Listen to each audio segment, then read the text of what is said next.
नमस्कार, बहुत स्वागत है आपका खबर दिन भर आप देख रहे हैं। मैं हूं आपके साथ ऋतु ज्ञानवानी। रायपुर की सबसे पहले बात करेंगे, दूल्हे ने दुल्हन की हत्या की है। बता दें आपको, दूल्हे ने दुल्हन की हत्या की है, खुद को भी चाकू मारा है।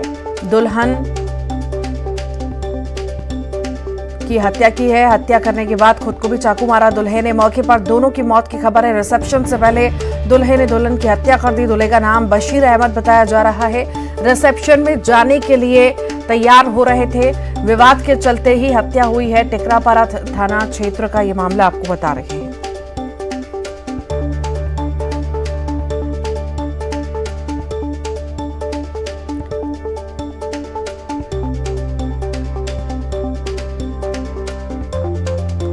दूल्हे ने दुल्हन की हत्या की है और फिर उसके बाद खुद को भी चाकू से मार दिया। बता दें, दोनों की हत्या हो गई, मौत हो चुकी है। ये बड़ी खबर इस वक्त आपको बता रहे हैं।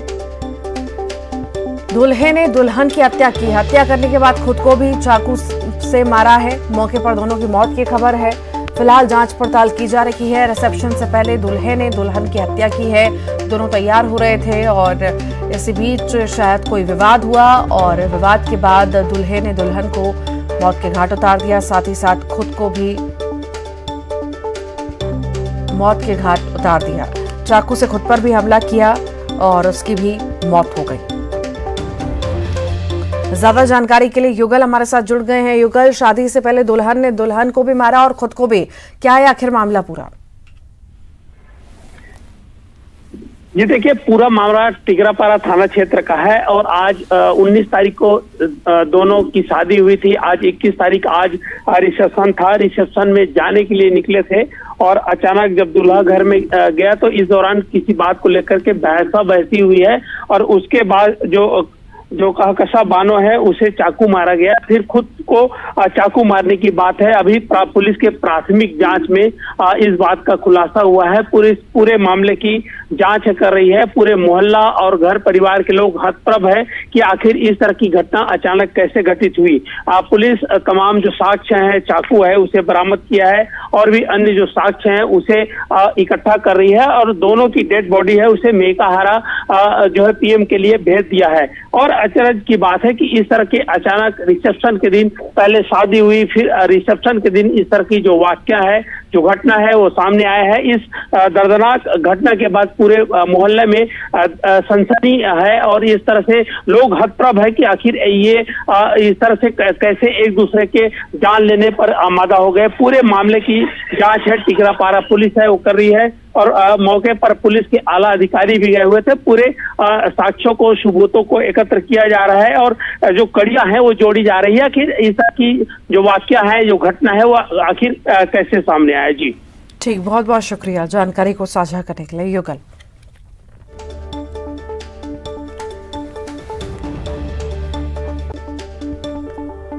दूल्हे ने दुल्हन की हत्या कर दी। बता दें, दुल्हन से किसी बात को लेकर विवाद हुआ था, जिसके बाद दूल्हे ने दुल्हन की हत्या कर दी, साथ ही साथ खुद पर भी चाकू से वार किया और उसकी दूल्हे की भी मौत हो गई। फिलहाल पूरे मामले की जांच पड़ताल में पुलिस जुटी हुई है कि आखिर क्या मामला था, किस बात को लेकर विवाद चल रहा था। हत्या करने के बाद खुद को भी दूल्हे ने चाकू से मार दिया है। दोनों की मौके पर मौत हो चुकी है। जांच पड़ताल इस पूरे मामले में ही जारी है।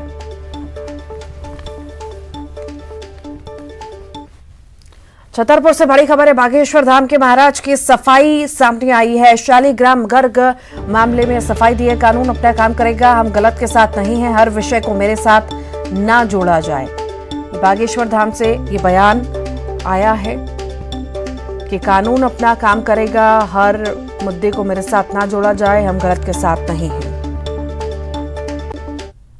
सोशल मीडिया के द्वारा शालिग्राम जी का एक विषय हमारे संज्ञान में आया है। देखो, हम गलत के साथ नहीं हैं। कानून निष्पक्षता और पारदर्शिता की गहराई से इसकी जांच करें। हम कतई गलत के साथ नहीं हैं और हर विषय को हमसे ना जोड़ा जाए। हम अपने मार्ग में सनातन हिंदुत्व और श्री बागेश्वर बालाजी की सेवा में अनवरत लगे हुए हैं। इसलिए कृपा करके हर विषय को हमसे ना जोड़ा जाए। इस देश में संविधान है और जो करेगा सो भरेगा। हम सत्य के सोशल मीडिया के द्वारा शालिग्राम जी का एक विषय हमारे संज्ञान में आया है। देखो, हम गलत के साथ नहीं हैं। कानून निष्पक्षता और पारदर्शिता की गहराई से इसकी जांच करें। हम कतई गलत के साथ नहीं हैं और हर विषय को हमसे ना जोड़ा जाए। हम अपने मार्ग में सनातन हिंदुत्व और श्री बागेश्वर बालाजी की सेवा में अनवरत लगे हुए हैं। इसलिए कृपा करके हर विषय को हमसे ना जोड़ा जाए। इस देश में संविधान है और जो करेगा सो भरेगा। हम सत्य के साथ। इधर शादी समारोह में पिस्टल लेकर धमकाने वाले युवक पर मामला दर्ज हो चुका है। बमीठा पुलिस ने शालिग्राम गर्ग पर मामला दर्ज किया है। शादी समारोह के वायरल वीडियो का मामला है। पिस्टल लेकर धमकाने वाला युवक पर मामला दर्ज हुआ है। बमीठा पुलिस ने शालिग्राम गर्ग नाम के युवक पर मामला दर्ज किया। पंडित धीरेन्द्र कृष्ण शास्त्री का भाई बताया जा रहा है। शालिग्राम गर्ग गढ़ा गांव में 11 फरवरी को शादी समारोह में विवाद हुआ था। वीडियो में पिस्टल लेकर धमकाता दिखा था शालिग्राम गर्ग। पुलिस ने वीडियो के आधार पर मामला दर्ज किया है। बागेश्वर महाराज के गढ़ाए सो बिटिया वाले कछु न कहो खाना पीना का स्वागत होगा पहले तो सीधो खाना बुला दो बारात। खाना खाओ दो 5 मिनट बनने फिर हम और लगे तो हम खाने लगे। सुजल बाबू गाय गुज गुज कर गंदी मारपीट भी करने लगो। हथियार भी लें तो और दारू पी गिरत भी तो हन के दारू पिए तो 2 लड़का संगे दोगे और फिर बिटिया वाले घरे गो। बिटिया मिल जाती बताई तो वही हम भी मार दो। जो भी बताओ आदमी ने कि एक बिटिया हो एक दमान बारात आई थी दमान हा मताई हम आओ 3 जना बस। वहाँ पे कौन आया था? बागेश्वर को जौन हाउ थे महाराज को भज्जा। एक वीडियो वायरल हो रहा है जिसमें एक व्यक्ति कट्टे के साथ लोगों को धमकाते हुए नजर आ रहा है। इस वीडियो को छतरपुर पुलिस द्वारा संज्ञान में लिया गया है और इसकी जांच की जा रही है। इस वीडियो के समय की, स्थान की और उसमें दिख रहे लोगों की ऐसी जानकारी अभी किसी भी द्वारा माध्यम के द्वारा पुलिस को नहीं मिली है। इसी बात की जांच की जा रही है कि वीडियो है कहाँ का। जो भी व्यक्ति इस वीडियो में दिखाई दे रहे होंगे या जहाँ की भी घटना होगी उस अनुसार। मौजूदा समय में बागेश्वर धाम सरकार और पंडोकर सरकार चर्चा में है और इस बीच महामंडलेश्वर उत्तम स्वामी सामने आए हैं। उन्होंने इन दोनों पर टिप्पणी की। महामंडलेश्वर ने कहा कि मुझे लगता है कि हमारे सनातन धर्म में चमत्कार होते नहीं है, कोई चमत्कार करता नहीं है। हमारे सनातन धर्म के संस्कार ऐसे नहीं हैं। आजकल कई लोग माइंड रीडर के रूप में प्रस्तुत होते हैं, चेहरा देखकर सारी बातें बता देते हैं। ये इसी तरह का एक प्रयोग मुझे लगता है। बागेश्वर धाम और पंडोकर सरकार माइंड रीडर का ही एक प्रकार है। मुझे लगता है कि हमारे सनातन धर्म में इस तरह से कभी चमत्कार होते नहीं है। चमत्कार किए कोई चमत्कार करता नहीं है। अगर कुछ हो सकता है तो उनके मनोगत भावों में कुछ अंतर्गंग में क्या बात है मैं नहीं जानता हूँ। लेकिन हाँ, हमारे सनातन धर्म के संस्कार ऐसे नहीं है। हमारे संत ज्ञानेश्वर महाराज ने दीवाल चला दी, भैंसे के मुख से वेद बुलवा दिए। ऐसे कई जात तुकाराम, एकनाथ, नामदेव, सूर, रवि, तुलसी, कबीर, चाहे रवि है रविदास महाराज, उन्होंने कटौती में गंगा के दर्शन करा दिए। तो ये क्या है मैं समझ में नहीं पड़ता। आजकल जो माइंड रीडर के रूप में भी कई लोग प्रस्तुत होते हैं। कई लोग ऐसा दिखाते हैं कि कई बताते हैं कि आपके चेहरा बताकर सारी बातें बताने वाली, ये भी ऐसे आते हैं। मुझे लगता है इस तरह का एक प्रयोग है, बाकी कोई चमत्कार है ऐसा कोई आध्यात्मिकता में वहां तक पहुंचने वाले लोग कभी ऐसा नहीं करेंगे। हिंदू राष्ट्र कहाँ से बनेगा? संभव ही नहीं। आज 20, 25, 30 करोड़ मुसलमान है, क्रिश्चियन है। खाली बात ये विवाद नहीं होना चाहिए। हम सनातन धर्म में लोग हैं, ये कभी विवाद नहीं करता है। सभी लोग चाहे संघ हो या सभी, इस तरह की कोई बात नहीं। हम सभी एक ही है। सीएम शिवराज ने जाना स्पीकर का हाल चाल। स्पीकर गिरीश गौतम के स्वास्थ्य की जानकारी लेने पहुंचे सीएम। निजी अस्पताल में भर्ती है विधानसभा स्पीकर के स्वास्थ्य का हालचाल जाना। विधानसभा स्पीकर को वायरल फीवर की शिकायत है। 48 घंटे डॉक्टरों की देखरेख में रहेंगे विधानसभा स्पीकर।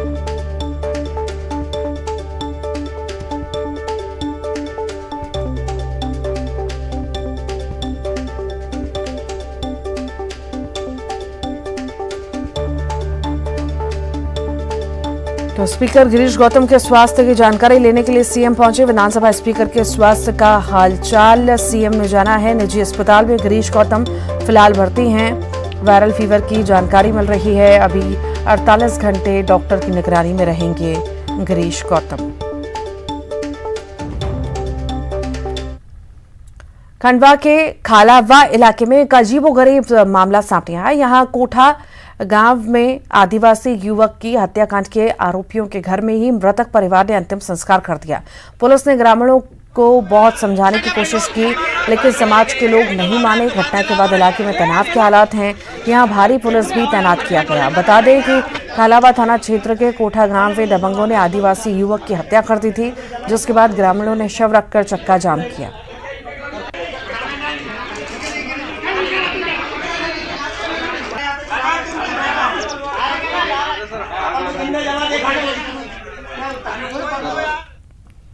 तो वहीं इस मामले में अब मंत्री विजय शाह का बयान सामने आया। उन्होंने कहा कि अपराधियों को छोड़ा नहीं जाएगा, सभी फरार आरोपी जल्द ही शिकंजे में होंगे।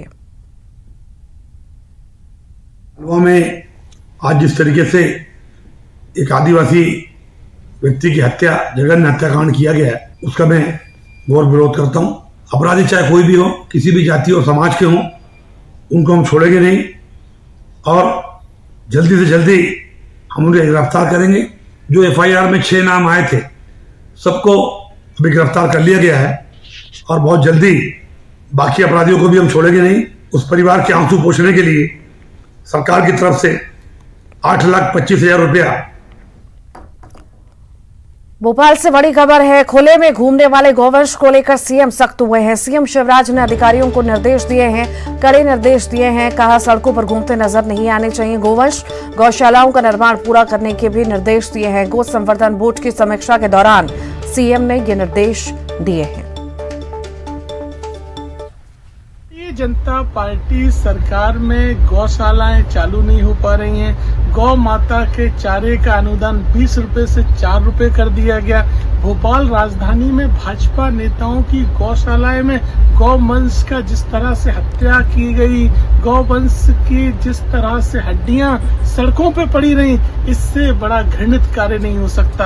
अब मुख्यमंत्री शिवराज जी गौ माता को सड़कों पे घूमने से रोकने की बात कर रहे हैं। ये केवल और केवल नाटक नौटंकी कर रहे हैं। मध्य प्रदेश में गौ संरक्षण और संवर्धन को लेकर भारतीय जनता पार्टी की सरकार ने मुख्यमंत्री शिवराज सिंह चौहान जी के नेतृत्व में लगातार कार्य किया है और यही कारण है कि चाहे गौ अभ्यारण्य हो या गौ सुरक्षा को लेकर तमाम प्रकार के जो उपाय किए गए हों, गौ संरक्षण एवं संवर्धन आयोग के तत्वाधान में, बोर्ड के तत्वाधान में, और उनको ही लगातार समीक्षा करते हुए, सुपरविजन और मॉनिटरिंग करते हुए तेजी से काम करने का जो उन्होंने निर्देश दिया है वो स्वागत योग्य है। दरअसल ये जो गाय आज सड़कों पर है, इसके पीछे केवल और केवल दिग्विजय सिंह जी की नीति है, जिसने गौचर भूमि। भोपाल से बड़ी खबर की बात करते हैं। बीजेपी पार्षद पर छेड़खानी का मामला दर्ज हुआ है। पार्षद पर बहू ने छेड़खानी का मामला दर्ज करवाया है। भोपाल के वार्ड नंबर 48 से बीजेपी पार्षद है अरविंद वर्मा। महिला की शिकायत के आधार पर मामला दर्ज हुआ है। पुलिस ने छेड़खानी की धाराओं में मामला दर्ज किया है। और ज्यादा जानकारी के लिए जितेंद्र हमारे साथ जुड़ गए। जितेंद्र, क्या है मामला, बताइए विस्तार से। देखिए, अगर बात करें तो भारतीय जनता पार्टी से एक जो पार्षद हैं वार्ड 48 से अरविंद वर्मा, उन पर एक मामला दर्ज किया गया। उन्हीं की जो परिवार की महिला है, उसी ने छेड़छाड़ का ये मामला दर्ज कराया है। पूरे मामले में महिला थाने में शिकायत दर्ज की गई थी। उसके बाद जो है पार्षद हैं बीजेपी के अरविंद वर्मा, इन पर मामला दर्ज किया गया। तो कह सकते हैं इनकी मुश्किलें बढ़ सकती हैं।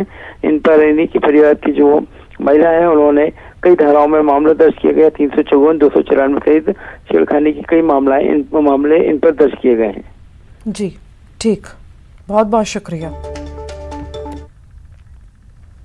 रायपुर से बड़ी खबर की बात करते हैं। कल छत्तीसगढ़ पहुंचेंगे प्रदेश के नए राज्यपाल विश्वभूषण हरिचंदन। कल पहुंचेंगे छत्तीसगढ़ विश्वभूषण हरिचंदन। 23 फरवरी लेंगे शपथ। सुबह 11:30 बजे शपथ ग्रहण समारोह होगा। हाईकोर्ट के चीफ जस्टिस दिलाएंगे शपथ। इससे पहले आंध्र प्रदेश के राज्यपाल थे हरिचंदन। कवर्धा में भाषण के दौरान बीजेपी प्रदेश से प्रभारी नितिन नबी ने मंत्री मोहम्मद अकबर को अपशब्द कहा। उन्होंने कवर्धा विधायक और मंत्री मोहम्मद अकबर को शैतान कह दिया। इतना ही नहीं, मंत्री के भाई को अजगर तक कह डाला। हाउसिंग बोर्ड के घरों को अजगर की तरह निगलने का आरोप लगाया और कहा कि हाउसिंग बोर्ड की कॉलोनी जो गरीबों के लिए बनाई जाती है, जिसे दोनों निकल गए। काम भी शैतानियों से कम नहीं है। मुझे जानकारी मिली कि उनका भाई अजगर है और भाई ने क्या किया है, हाउसिंग बोर्ड को ही निगल गया है। मालूम हुआ है आपको? तो जो हाउस बनाने का गरीब के बाकी का ये जो है हाउसिंग बोर्ड कॉलोनी बनती है या हाउसिंग बोर्ड की योजनाएं बनती, उसको ही वो खा गया। तो अजगर का नाम के साथ उसका जो परिचय होता है वो परिचय भी बहुत खूब है। लेकिन भाइयों, हम यहाँ पे आए हैं अपने कबीर धाम की माता बहनों के आवाज की लड़ाई को लड़ने के लिए। जशपुर के पत्थल गांव में आज 36 परिवारों को हिंदू धर्म में वापसी कराई गई। ऑपरेशन घर वापसी के प्रमुख प्रबल प्रताप सिंह जुदेव ने पत्थल गांव विकासखंड के चिकनी पानी में 36 धर्मांतरित परिवार के 65 लोगों के पैर धोकर पूरे विधि विधान से हिंदू धर्म में वापसी कराई। इस दौरान विश्व हिंदू परिषद के राकेश महाराज समेत हिंदू धर्म के कई स्थानीय नेता और सैकड़ों की संख्या में स्थानीय ग्रामीण मौजूद रहे। 36 परिवारों की घर वापसी हुई है। इनका धर्म परिवर्तन किया था। विधर्मी हमारे जनजाति क्षेत्रों में, हमारे गांव में धर्म परिवर्तन का काम कर रहे हैं और मेरे पिताजी स्वर्गीय दिलीप सिंह जुदेव जी ने घर वापसी अभियान पैर पखार करके सबको सम्मान दे करके उनकी घर वापसी करवाई। उस काम को हम आगे बढ़ा रहे हैं और अभी तक के 15,000 परिवार से ज़्यादा लोगों की हम लोगों ने घर वापसी कराई है और ये कार्यक्रम निरंतर जनजाति क्षेत्रों में, गाँव में। छत्तीसगढ़ में ईडी की छापेमारी के खिलाफ प्रदेश कांग्रेस का उग्र प्रदर्शन जारी है और इसी कड़ी में आज एक बार फिर से कांग्रेसियों ने प्रदर्शन किया। राजधानी रायपुर में कांग्रेस कार्यकर्ताओं ने ईडी दफ्तर का घेराव किया, जिसमें बड़ी संख्या में कांग्रेस नेता और कार्यकर्ता शामिल हुए। इन्होंने ईडी दफ्तर के बाहर जमकर नारेबाजी की। इस दौरान कुछ कार्यकर्ता ईडी दफ्तर के भीतर घुस गए और ऊपरी मंजिल पर पहुंच गए। कांग्रेस केंद्र सरकार पर ईडी के दुरुपयोग का आरोप लगा रही है। ईडी की कार्रवाई पर सीएम भूपेश बघेल का बड़ा बयान आया है। हमला मामले को कोर्ट तक लेकर जाएंगे। भूपेश बघेल ने कहा, कोर्ट की शरण में जाने के अलावा कोई रास्ता नहीं बचा है। ईडी लगातार परेशान कर रही है। सारे आवेदन पीड़ित पक्ष के द्वारा दिए गए हैं। केंद्र सरकार को भी हमने अवगत कराया। केंद्र सरकार कोई कार्रवाई नहीं कर रही। परेशान कर रही है, लोगों को प्रताड़ित कर रहे हैं, झूठे प्रकरण में फंसाने की कोशिश कर रहे हैं। सारे आवेदन उनके द्वारा, पीड़ित पक्ष के द्वारा दिया गया। केंद्र सरकार को भी अवगत हमने कराया है और उसके बाद भी केंद्र सरकार कोई कार्रवाई नहीं कर रही। तो हमारे पास अब न्यायालय के शरण में जाने के अलावा कोई रास्ता नहीं। इस मामले को न्यायालय तक ले जाएंगे। डरने की बात तो नहीं है। देखिए, जब सीधी लड़ाई नहीं लड़ते हैं तब इस प्रकार से हथकंडे अपनाए जाते हैं। कभी ईडी, डीआरआई, आईटी, इस प्रकार से भेजने के पीछे ये है कि छत्तीसगढ़ के मामले में भारतीय जनता पार्टी डरी हुई है। न केवल छत्तीसगढ़ बल्कि कांग्रेस से डरी हुई है। भारतीय जनता पार्टी डरी हुई है और इसी कारण से लगातार कांग्रेस के नेताओं को टारगेट किया जा रहा है। स्पष्ट है कि राजनीतिक उद्देश्य की पूर्ति के लिए ईडी का दुरुपयोग किया गया है और ईडी के अधिकारियों से मैं ये अपेक्षा करूंगा, भाई विधि सम्मत कार्रवाई होना चाहिए, किसी दबाव नहीं होना चाहिए। वो उसकी जो अपनी प्रतिष्ठा है, उसकी प्रतिष्ठा, ईडी की प्रतिष्ठा तो अब धूमिल हुई ना, खत्म होती जा रही है। तो ऐसे कार्रवाई क्यों कर रहे हैं आप? छत्तीसगढ़ में बीजेपी मोर आवास और मोर अधिकार अभियान चला रही है। इसी अभियान के तहत आज प्रदेश के जिलों में कांग्रेस विधायकों को आवास को घेरने की कोशिश की गई। कवर्धा से लेकर बिलासपुर तक बीजेपी नेताओं ने कांग्रेस के खिलाफ हल्ला बोला। कवर्धा जिले में भाजपा कार्यकर्ताओं ने मोर आवास मोर अधिकार के तहत हल्ला बोल प्रदर्शन किया।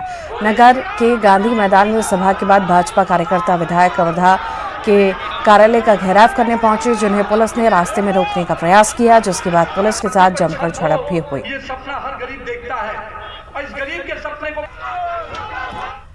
भिलाई की बात करते हैं। भिलाई स्टील प्लांट में लगी भीषण आग लगने से अफरा तफरी का माहौल है। प्लांट के RMP 2 के वर्टिकल क्रेन में आग लगने की खबर है। भिलाई की ये खबर आपको बता रहे हैं। भिलाई स्टील प्लांट में भीषण आग की तस्वीर आप देख रहे हैं। प्लांट के RMP 2 के वर्टिकल साइड पर आग लगी है। ये भीषण आग की तस्वीरें आप देख रहे हैं।